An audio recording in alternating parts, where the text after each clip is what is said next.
জয়লাভ করার পরে আপনার প্রথম এবং প্রধান দায়িত্ব হবে এই নির্যাতনের মূল হোতাকে আইনের আওতায় নিয়ে আসা।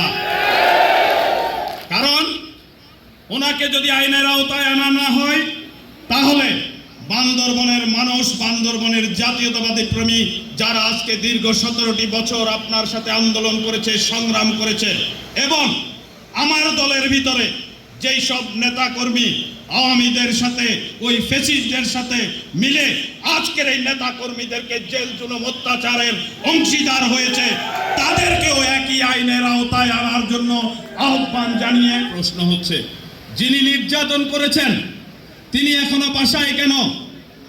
যিনি নির্যাতন করেছেন তার বিরুদ্ধে কেন মামলা দেওয়া হয় নাই?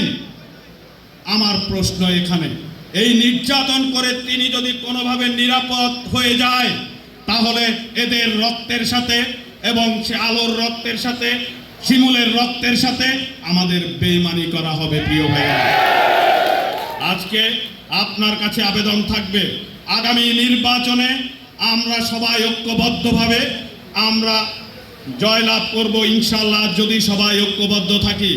আরেকটি মানুষের নাম যদি এখানে না বলি তাহলে যথেষ্ট অন্যায় করা হবে।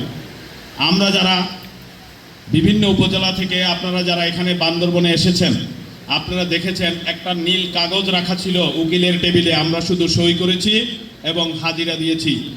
উকিলকে নীল কাগজটা কোথা থেকে আসছে, ফিস কে দিচ্ছে, এগুলি কিন্তু আমরা কিছুই তখন জানি না, আমরা শুধু সই করেছি আর হাজিরা দিয়েছি। আপনারা জানেন সাচিংপুর জেরিদ দাদার মাধ্যমে এই জিনিসগুলো আজকে আমাদের জয়নাল এই মামলা মোকদ্দমার ব্যাপারে কি অসম্ভব ভূমিকা পালন করেছে। আজকের এই নির্যাতিত নেতা কর্মীদের মাধ্যমে আমি তাকে সত্যিকারের ধন্যবাদ দিতে চাই আজকের এই অনুষ্ঠান থেকে।